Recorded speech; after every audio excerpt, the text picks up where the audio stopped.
கர்த்தருடைய பரிசுத்த நாமம் மகிமைப்படுவதாக.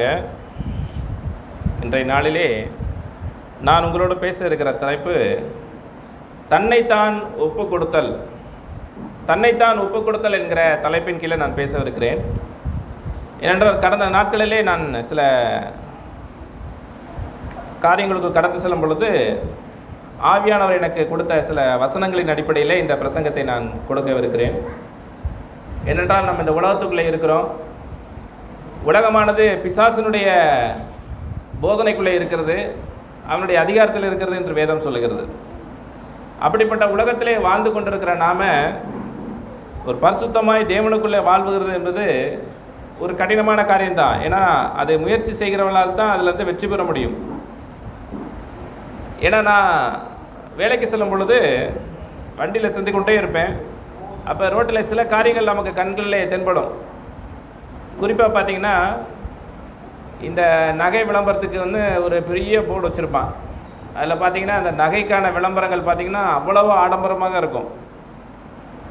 அப்புறம் அப்படியே வண்டியில் போய்கிட்டே இருக்கும்போது ஒரு இடத்துல பார்த்திங்கன்னா அந்த உணவுக்காக நாங்கள் புது ஹோட்டல் ஆரம்பிச்சிருக்கோம், நீங்கள் ஒரு பிரியாணி வாங்கினா இன்னொரு பிரியாணி உங்களுக்கு என்னது ஃப்ரீயாக தரோம் அப்படின்னு சொல்லிட்டு அதுக்கு ஒரு பிரம்மாண்டம், அதில் இந்த லெக் பீஸோடு சேர்த்து ஒரு பிரியாணி. இது அடுத்து பார்த்திங்கன்னா சினிமா பட போஸ்டர்கள், அதில் இல்லாத ஒரு இச்சையான காரியங்களே கிடையாது. எல்லாம் மனுஷங்களை வழிகெடுக்கக்கூடிய அந்த காரியமாக தான் இருக்கும். ஆண்டவர் சொன்ன வசனத்துக்கு விரோதமாகவே இப்போ எல்லா காரியங்களும் இருக்கும். நகையை குறித்து ஒரு பெண் இருக்கான்னா நகை விளம்பரத்தை பார்க்குறாங்கன்னா அந்த நகையை குறித்த இச்சையை என்ன பண்ணும், அவங்களுக்கு இயல்பாகவே உண்டாகும். இவ்வளோ நகையும் போடணும், ஆடம்பரமாக இருக்கணுன்ற அந்த நோக்கத்தை மனுஷனுக்குள்ளே விதைக்கும்படி அந்த விளம்பரம் இருக்கிறது. சாப்பாட்டும் பார்த்திங்கன்னா நம்மளை எப்படியாவது ஒரு போஜன பிரியராகவே மாற்றணுன்ற ஒரு நோக்கத்திலே அது அமைந்திருக்கும். நல்லா சாப்பிடுங்க, பெருந்திண்டியினால் உங்கள் இருதயத்தை நிரப்புங்க என்று சொல்லத்தக்கதாக விளம்பரங்கள் அமைகின்றன.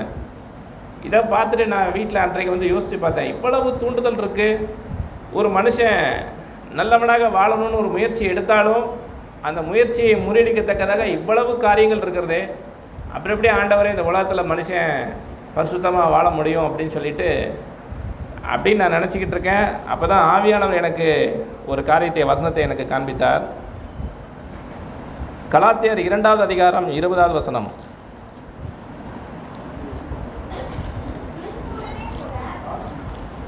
கரெக்ட். கிறிஸ்துவுடனே கூட சிலுவையில் அறையப்பட்டேன், ஆகிலும் பிழைத்திருக்கிறேன். இனி நான் அல்ல, கிறிஸ்துவே எனக்குள் பிழைத்திருக்கிறார்.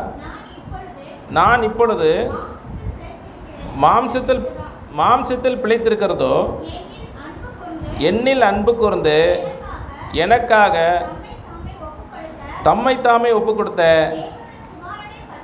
தேவனுடைய குமாரனை பற்றும் விசுவாசத்தினாலே பிழைத்திருக்கிறேன். இந்த வசனத்தில் ஆவியானவர் எனக்கு கொடுத்த அந்த விளக்கங்கள் பார்த்திங்கன்னா ஒரே ஒரு வார்த்தை, தம்மைத்தாமே ஒப்பு கொடுக்கத்தக்கதாக ஒப்பு கொடுத்த தேவனுடைய குமாரன் என்று சொல்லப்பட்டிருக்கிறது.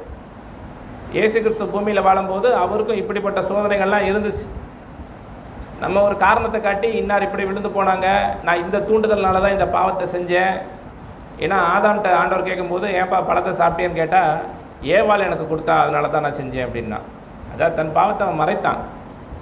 ஆனால் இங்கே சொல்லப்படும் போது தம்மைத்தாமே ஒப்பு கொடுத்த தேவனுடைய குமாரன் என்று சொல்லப்பட்டிருக்கிறது. இயேசு கிறிஸ்து இந்த பூமிக்கு மனுஷனாக வரும் பொழுது அவருக்கும் இப்படிப்பட்ட தூண்டுதல்கள் இருந்தது.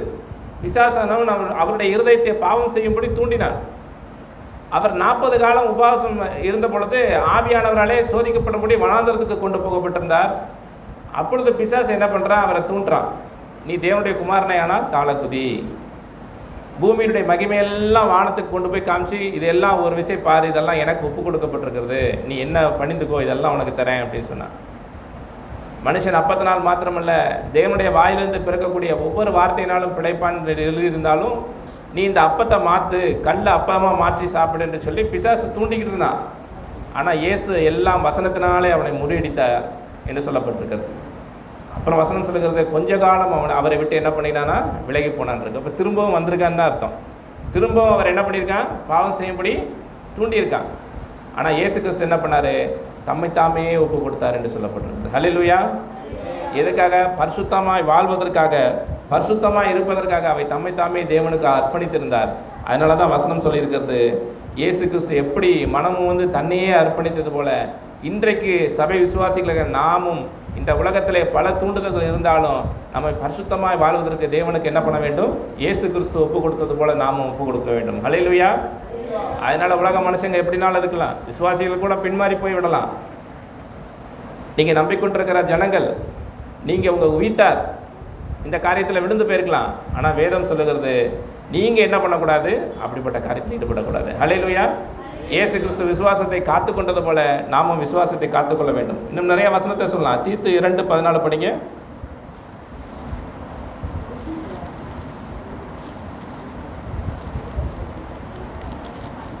தீத்து 2:14.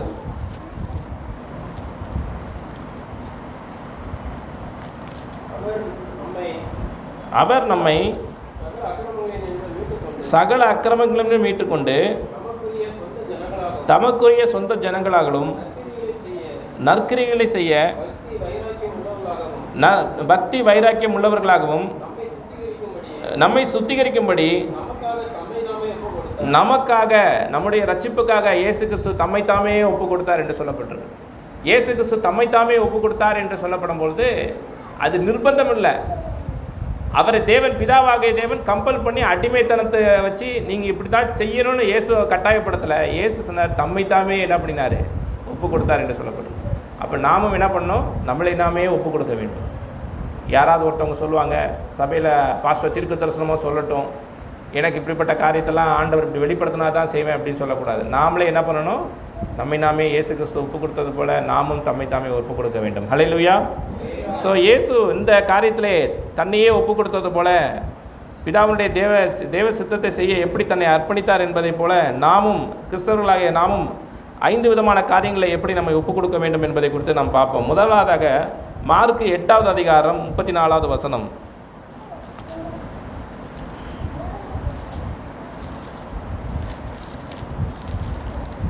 மார்க்கு 8வது அதிகாரம் 34வது வசனம்.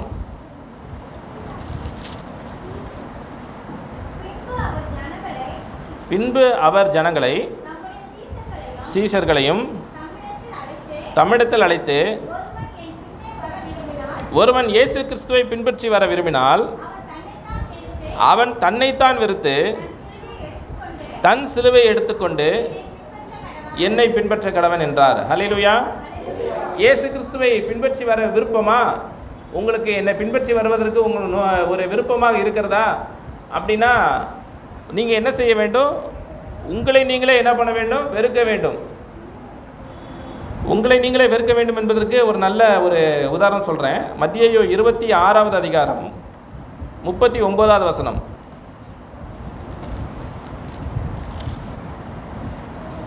மத்தேயு சுவிசேஷ புஸ்தகம் 26வது அதிகாரம் 39வது வசனம். சற்று அப்புறம் போய் மூங்குப்புற விழுந்து, என் பிதாவே, இந்த பாத்திரம் என்னை விட்டு நீங்க கூடுமானால் நீக்கும்படி செய்யும். ஆகிலும் என்னுடைய சித்தத்தின்படி அல்ல, உம்முடைய சித்தத்தின்படியே ஆக கடவது என்றார். ஜெபம் பண்ணினார். ஹல்லேலூயா. தன்னைத்தான் வெறுக்கிறவங்க செய்யக்கூடிய காரியம், ஆண்டவரே எனக்கு விருப்பங்கள் சில உண்டு, ஆனால் அந்த விருப்பத்தின்படி அல்ல, உம்முடைய சித்தத்தின்படியே ஆக கடவுது என்றார். ஹல்லேலூயா. தம்மைத்தாமே ஒப்பு கொடுத்தார். அந்த இடத்துல அவர் சிலுவையில் மரண பரியந்தம் அவர் கீழ்ப்படிந்தவராகி தேவனுடைய சித்தத்தை செய்ய வேண்டியதாக இருந்தது என்பது அவருக்கு தெரியும். ஆனால் தேவன் அதை ரொம்ப வற்புறுத்தி அவர்கள் ஃபோர்ஸ் பண்ணதாகவும் இல்லை. ஆனால் அவருக்கு தெரியும். ஆனால் என்ன பண்ணுறாரு? என்னால் இந்த பாத்திரம் என்னால் சுமக்க முடியல, இந்த காரியம் எனக்கு கடினமாக இருக்கிறது, ஆனாலும் இதுதான் உம்முடைய சித்தமாக இருந்தால் அப்படியே ஆக கடவுது என்றார். ஹல்லேலூயா. அதனால் ஒருவன் தன்னைத்தான் வெறுக்காவிட்டால் அவன் இயேசு கிறிஸ்துவுக்கு என்ன பண்ண மாட்டான்? சீஷனாக இருக்க மாட்டான். பர்னபா என்ற ஒருத்தன் என்ன பண்ணான்னா, உலகத்தின் பிரபஞ்சத்தின் மேலே ஆசை வச்சு என்ன பண்ணான்னா இயேசுவை விட்டு பிரிந்து போனான் என்று சொல்லப்பட்டிருக்கு. ஏன்னா அவனுக்கு அந்த உலகத்தின் மேலே ஒரு ஆசை, இச்சையின் மேலே ஒரு ஆசை, கவர்ச்சி.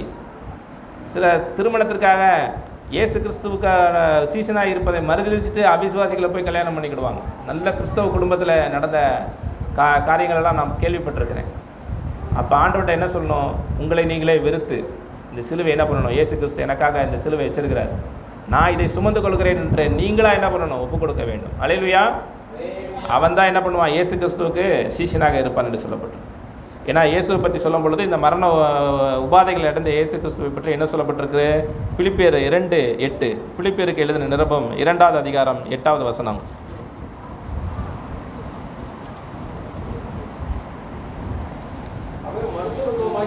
இயேசு மனுஷ ரூபமாக காணப்பட்டு, அதாவது மரண பரியந்தம், அதாவது மரண பரியத்திலே சிலுவையினுடைய மரண பரியந்தம் வரை கீழ்ப்படிந்தவராகி தம்மை தாமே தாழ்த்தினார் என்று சொல்லப்பட்டு. அதாவது சிலுவையின் மரண பரியந்தம் என்பது எல்லாருக்கும் முன்பாக வெளியரங்க கோலமாகி நிர்வாணமாகி காரி துப்பப்பட்டு ஊருக்கு புறம்பே தள்ளப்பட்டு அவர் சிலுவையில் மரணமானார் என்று சொல்லப்பட்டிருக்கு. எவ்வளோ அவமானத்துக்குரிய காரியமாக இருந்தது. ஆனாலும் அதை எல்லாவற்றையும் சகித்தார். அல்லேலூயா. தன்னை வெறுக்காதவன் இந்த காரியத்தை செய்ய முடியாது. இயேசு கிறிஸ்து தன்னைத்தானே வெறுத்து தான் இந்த காரியத்தை செய்தார். ஆமென். ஏன்னா அவரும் நம்மை போன மனுஷ ரூபமாக காணப்பட்டுருக்கு. அவருக்கும் விருப்பம் இருந்தது, ஆனாலும் அதையெல்லாம் அவர் என்ன பண்ணலை? நிறைவேற்றலை. தேவன் தனக்கு என்ன ஓட்டத்தை நியமித்திருந்தாரோ அந்த ஓட்டத்தை என்ன பண்ணார்? நிறைவேற்றி முடித்தார். அல்லேலூயா. இவர் தான் இந்த சாயலுக்கு ஒப்பாய் இருப்பதற்காக தான் தேவன் நம்ம அழைத்திருக்கிறார். அல்லேலூயா.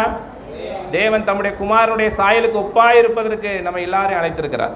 அதனால் அந்த சாயலை அவர் எப்படி தம்மை தாமே தாழ்த்தினாரோ நாமளும் தேவ சித்தத்தை செய்வதற்கு நம்மை நாமே என்ன பண்ண வேண்டும்? ஒப்பு கொடுக்க வேண்டும். ஆண்டவரே, இன்றைக்கி இந்த வசனத்தை சொன்னீங்க, இந்த காரியத்தை செஞ்சீங்க, இதை செய்யறதுக்கு எனக்கு ஒப்பு கொடுக்குறேன். எனக்கு பலன் ஆகிலும் உன் சித்தத்தின்படி ஆக கிடவுது. உங்கள் பலனை கொடுத்து என்னை காப்பாற்றுங்கன்னு சொல்லணும். இயேசுவை போல மாற வேண்டும். ஆமென். ஏன்னா அந்த புதிதாக்கப்பட்ட அந்த இருதயம், மறுரூபமாக்கப்பட்ட இருதயத்திலேருந்து தான் இப்படிப்பட்ட காரியங்கள் வரும். ஏன்னா ஆண்டவர் சொல்லும்போது வெளிப்படுத்த விஷயத்தில் நீ மரண பரிந்த உண்மையாக இருந்தார். சீசரை பார்த்து என்ன சொன்னார்? மரண பரிந்த உண்மையாக இரு, முடியும் பரிந்த நிலை நிற்பவனை என்ன பண்ணுவான்? ரட்சிக்கப்படுவான்னு சொல்கிறேன். ஏதோ வர சபைக்கு வர கொஞ்சம் காலத்துக்கு விசுவாசத்தை விட்டு வெளியில் போக அப்படிலாம் இல்லை. கடைசி வரைக்கும் இயேசு கிறிஸ்துவுக்கு என்ன பண்ண வேண்டும்? நல்ல சீசர்களாக இருக்க வேண்டும். அப்போ தான் என்ன பண்ண முடியும்? ஜீவகிரீடத்தை நம்ம என்ன பெற முடியும். ஆக இயேசு கிறிஸ்து மரணம் வரை அன்பு கூர்ந்தது போல நாமும் அன்பு கூற அழைக்கப்பட்டிருக்கிறோம். அல்லேலூயா. அதனால் நீங்கள் தன்னைத்தானே இயேசு கிறிஸ்து எப்படி வெறுத்தாரோ அதே போல் நாமும் வெறுத்து நம்முடைய சிலுவையை எடுத்துக்கொண்டு இயேசு கிறிஸ்துவை பின்பற்றுவதற்காக அழைக்கப்பட்டிருக்கிறோம். இரண்டாவதாக யோவான் 17வது அதிகாரம் 19வது வசனம்.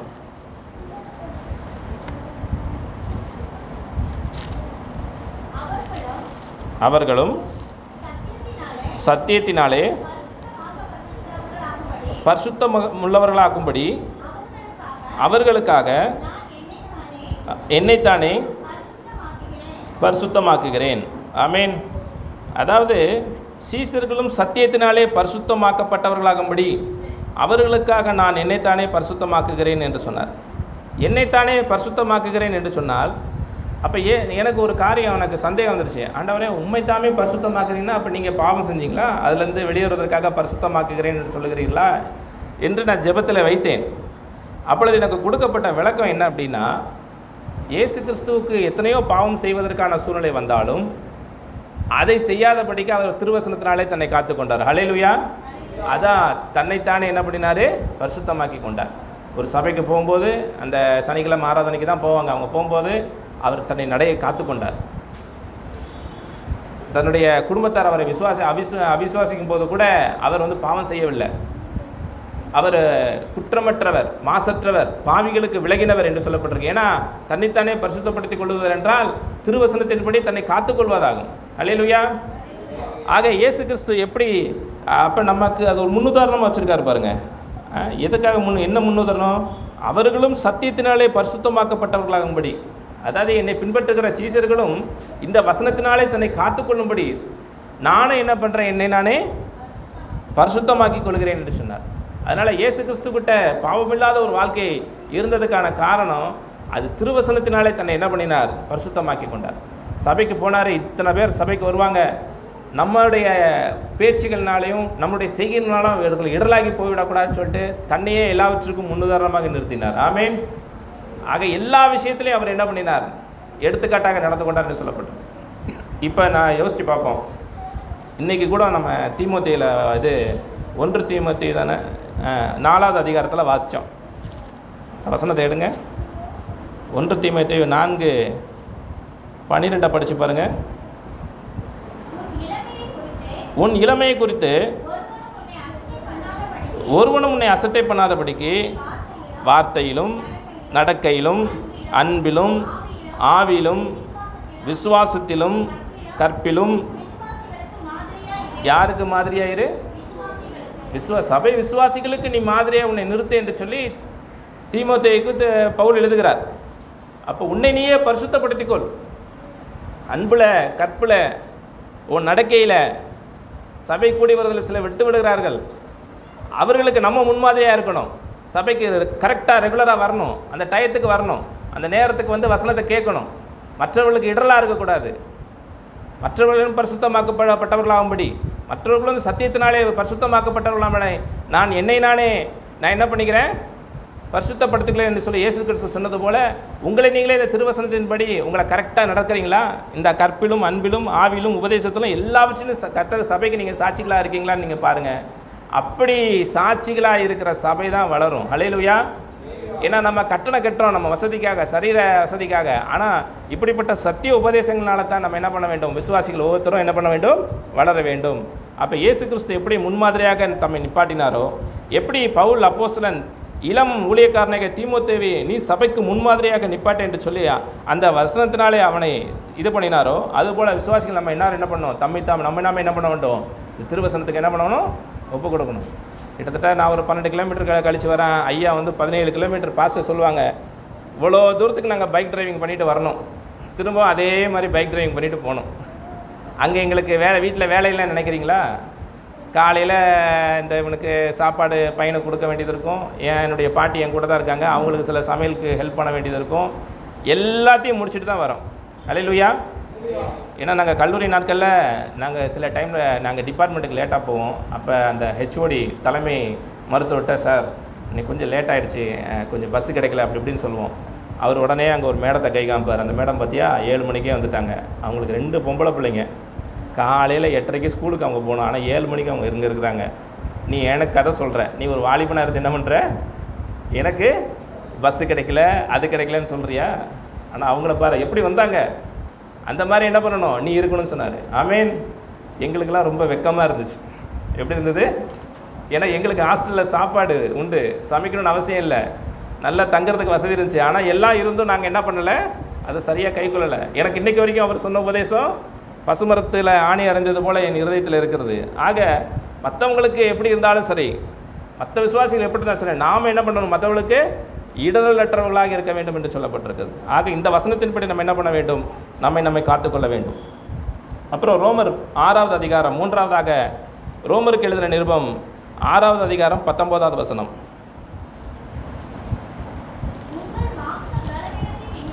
உங்கள் மாம்ச பலவீனத்து நிமித்தம் மனுஷர் பேசுகிற பிரகாரமாக பேசுகிறேன். அக்கிரமத்தை நடப்பிக்கும்படி முன்னே உங்களோட அவைகளை அசுத்தத்திற்கும் அக்கிரமத்திற்கும் அடிமைகளாக ஒப்பு கொடுத்தது போல இப்பொழுது பரிசுத்தமானதை நடப்பிக்கும்படி உங்கள் அவைகளை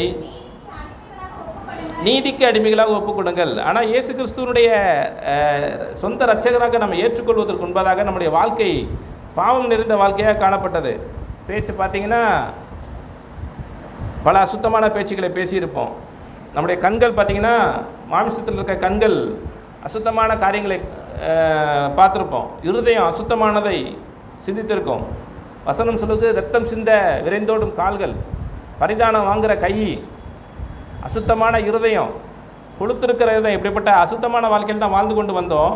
ஆனால் இயேசு கிறிஸ்துவை எப்போ நீங்கள் சொந்த இரட்சகராக ஏற்றுக்கொண்டீங்களோ அதுக்கப்புறம் பார்த்தீங்கன்னா உங்கள் என்ன பண்ணணும், உங்கள் சரீரத்தை என்ன பண்ணணும், நீதியின் அவைங்களாக என்ன பண்ண வேண்டும், ஒப்பு கொடுக்க வேண்டும் என்று சொல்லப்பட்டிருக்கு. அதுதான் பவுல் சொல்லும் பொழுது சொல்கிறான். 1 கொரிந்தியர் 9வது அதிகாரம் 27வது வசனம்.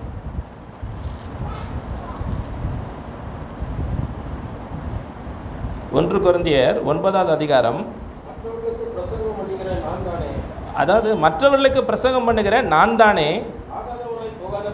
ஆகாதவனை போகாதபடிக்கு என் சரீரத்தை ஒடுக்கி கீழ்ப்படுத்துகிறேன். இப்போ என்னையே நான் முன்னுதாரணமாக வச்சு பேசுகிறேன். இப்போ நான் உங்களுக்கு மற்றவங்களுக்கு பிரசங்கம் பண்ணுறேன், சாட்சியாக இருங்க, இருதயத்தில் சுத்தமாக இருங்க, ரட்சிக்கப்படுங்க, மனம் திரும்புங்கன்னு சொல்லி நானே பிரசங்கம் பண்ணிவிட்டு, ஆனால் நான் கர்த்தருக்கு விரோதமாக பாவம் செஞ்சா அப்போ நான் ஆகாதவனாக தான் போயிடுவேன்.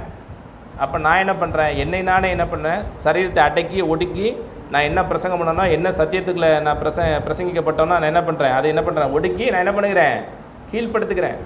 நம்முடைய அவைகளை என்ன பண்ணணும், நீதியின் அவைகளாக நம்ம என்ன பண்ண வேண்டும், ஒப்பு கொடுக்க வேண்டும். ஹல்லேலூயா.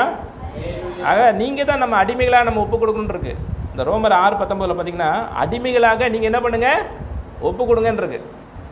தன்னைத்தான் ஒப்பு கொடுத்தல் என்ற இந்த தலைப்பின் கீழே பேசி கொண்டு வருகிறேன். ஆக நீங்கள் உங்களை இதை அடிமைகளாக ஒப்பு கொடுத்துருக்கணும்.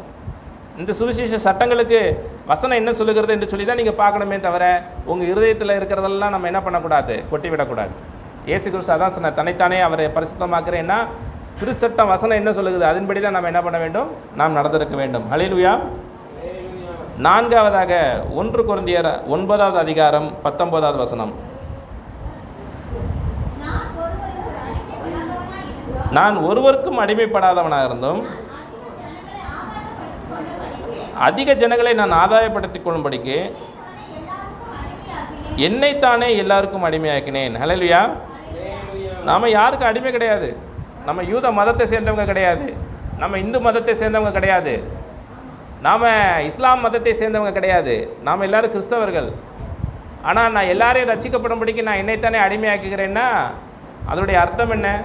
அவங்க தான் நல்ல கருத்தை சொல்லுவாங்க, உடனே அதெல்லாம் கிடையாது, எல்லாம் பொய்ன்னு சொல்லிட்டு இயேசுவை இன்ட்ரடியூஸ் பண்ணுறதில்ல.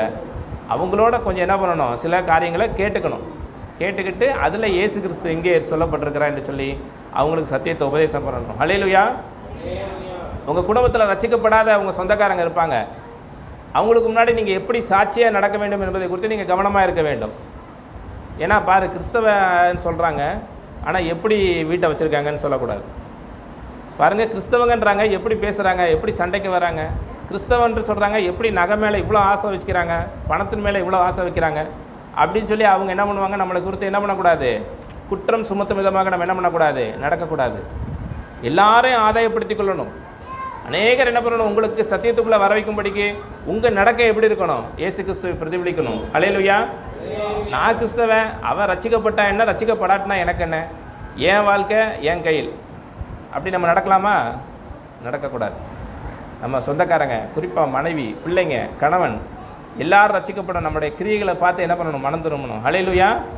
அதுக்காக நம்ம என்ன பண்ணணும், ஒப்பு கொடுக்க வேண்டும். அநேகருடைய ரட்சிப்புக்காக நம்ம என்ன செய்யணும், பிரயாசப்பட வேண்டும். அப்படி பிரயாசப்படும் பொழுது ஆண்டவர் அதை ஆசீர்வதிக்கிறவராக இருக்கிறார். ஹல்லேலூயா.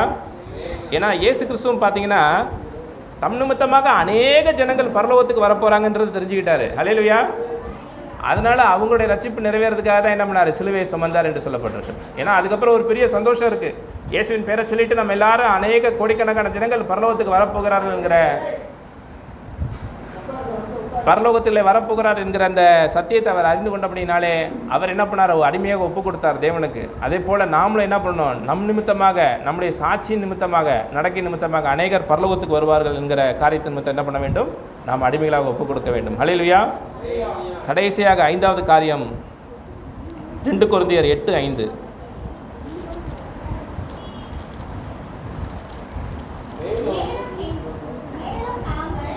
மேலும் நாங்கள்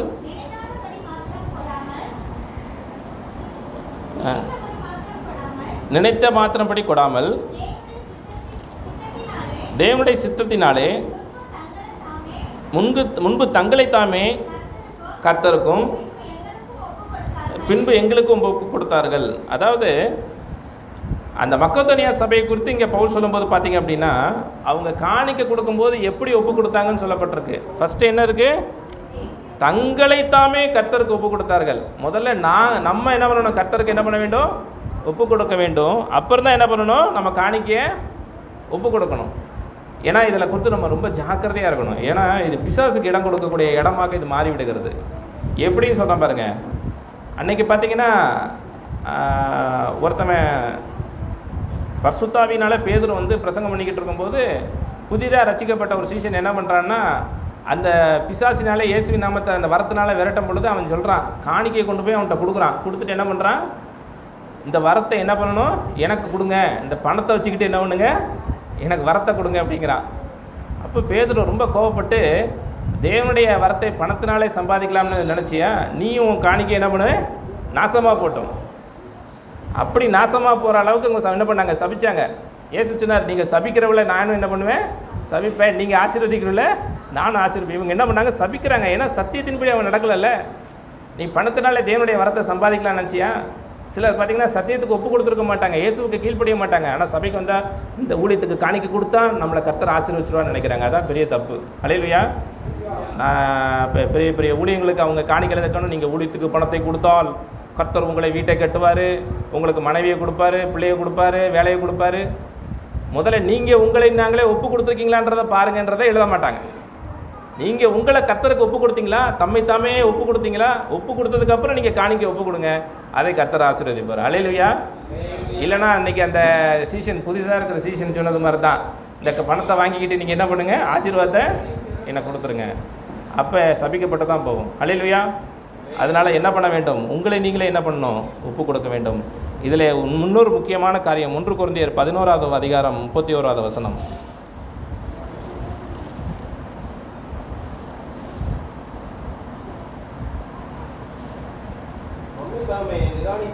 நம்மை நாமே நிதானித்து அறிந்தால் நியாயம் தீர்க்கப்படும். இங்கே பவுல் சொல்லும் பொழுது கொரிந்தி சபைக்கு, நீங்கள் இது எடுக்க வரீங்க, கம்யூனியன் எடுக்க வரீங்க, ராபோஜனம் எடுக்க வரும் பொழுது உங்களை நீங்களே என்ன பண்ணுங்கள், நிதானித்து பாருங்கள். எப்படி நிதானித்து பார்க்கணும்? 28வது வசனம்.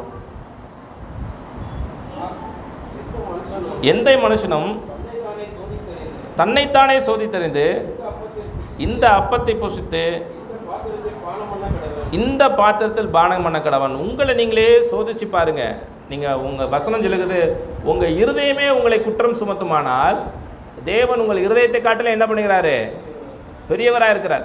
அப்போ நீங்களே சரியில்லைன்றது உங்கள் இருதயத்துக்கு உங்களுக்கு தெரியாதா? பழைய ஏற்பாட்டில் இருதயத்தினுடைய கசப்பு இருதயத்துக்கே தெரியும் என்று சொல்லப்பட்டிருக்கு. அப்படி நீங்கள் உங்களை கர்த்தருக்குள்ளே ஒரு பரிசுத்தவான்களாக நீங்கள் பார்க்கல அப்படின்னா, நீங்கள் அபாத்திரமாக என்ன பண்ணக்கூடாது, தகுதி இல்லாமல் என்ன பண்ணக்கூடாது, அந்த பாத்திரத்தில் என்ன பண்ணக்கூடாது, பானம் பண்ணக்கூடாது. அது நிமித்தம் அநேகர் வியாதிப்பட்டிருக்கார்கள், சிலர் மரணம் அடைந்திருக்கிறார்கள் என்று சொல்லப்பட்டிருக்கு. அப்போ கம்யூனியனுக்கு வரும்பொழுது தன்னைத்தானே என்ன பண்ண வேண்டும், நிதானிக்க வேண்டும், நிதானித்து அதை எடுக்க வேண்டும் என்று சொல்லப்பட்டிருக்கு. ஆக இயேசு கிறிஸ்து எப்படி தன்னைத்தானே ஒப்பு கொடுத்தாரோ அதே போல் நாமும் ஒப்பு கொடுக்கவர்களாக காணப்படணும். கடைசியாக ஒரு காரியத்தை நான் சொல்லிவிட்டு விரும்புகிறேன். வெளிப்படுத்தல் விசேஷம் 2:24.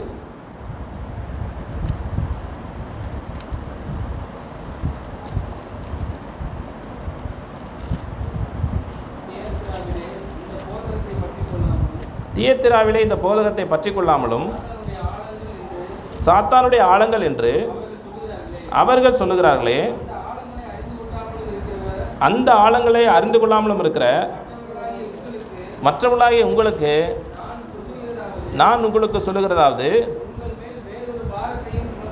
உங்கள் மேல் வேறொரு பாரத்தையும் என்ன பண்ண மாட்டேன், சுமத்த மாட்டேன். இந்த பிரசங்கத்தெல்லாம் கேட்டால் ரொம்ப பாரமாக இருக்குது பிரதர், ரொம்ப கஷ்டமாக இருக்குமோ அப்படின்னு நீங்கள் நினைக்கிறீங்களா? ஆண்டவர் இங்கே சொல்கிறார், வேறொரு பாரத்தை அவர் என்ன மாட்டார், சுமத்த மாட்டார். ஹல்லேலூயா. கடினமான காரியத்தை நம்மகிட்ட ஆண்டவர் சொல்ல மாட்டார். வருத்தப்பட்ட பாரத சுமக்கிறவர்களே, நீங்கள் எல்லாரும் இடத்துல வாங்க, நான் உங்களுக்கு இளைப்பாறுதல் தருகிறேன் என்று சொன்ன தேவன். என் சுமையை ஏற்றுக்கொண்டு அதை பின்பற்றுங்கள், நடவுங்கள் என்று சொன்னவர். ஏன்னா என் சுமை லகுன்னு சொன்னார். ஹல்லேலூயா. அவருடைய பிரசங்கம் பாரமானவர்கள் அல்ல, லகுவான பாரம், எளிமையான காரியம். இதை கேட்டுட்டு உடனே காரியம் எப்படி இருக்குதா, நம்மளால் சுமக்க முடியாதா, அப்படி இல்லை. சுமக்கிறதுக்கு அரிதான பாரியத்தை கர்த்தர் நம்ம மேலே என்ன பண்ண மாட்டார், சுமக்க மாட்டார். நீங்கள் தொடர்ந்து சபைக்கு வந்து பிரசங்கத்தை நீங்கள் கேட்க உங்களையே நீங்கள் அதுக்கு ஒப்பு கொடுக்கும் பொழுது கர்த்தர் உங்களை மறுபடியும் செஞ்சுக்கிட்டே இருப்பார். ஹல்லேலூயா. அப்படி தான் நம்ம எல்லாரும் ஒவ்வொரு மாறி வந்து கொண்டே இருக்கிறோம். அதனால் சபை கூடியவர்களை சிலர் விட்டு விடுகிறது போல் நாமும் விட்டு விடாதிருப்போம். ஏன்னா இது கடைசி காலமாக இருக்கிறது. சரி, நான் இது என்ன, இது ஆப்ஷன் தானே, ஒன்றும் ஏற்றுக்கோ இப்படி நட, இல்லைன்னா கைவிட்டுட்டு போன்னு தானே சொல்லப்பட்டிருக்கு. இயேசு கிறிஸ்து வாலண்டியராக செஞ்சார், நம்மளையும் செய்ய சொல்கிறாரு. இது செய்யாட்டினா என்ன அப்படின்னு நீங்கள் கேட்கலாம். செய்யாட்டினா என்ன பிரச்சனை வரும்னா, எபிரேயருக்கு எழுதின நிருபம் 4:13.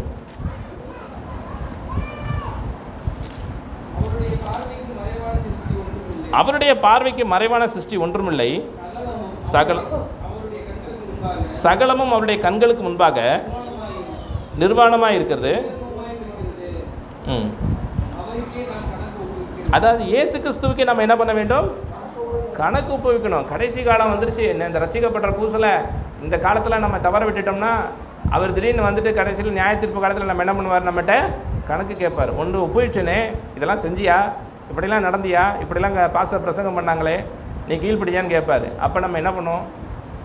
அவமானமாக நிற்கணும். ரட்சிக்கப்படாத ஜனங்கள் சத்தியத்தை அறியலைன்னா அது வேறு விஷயம்.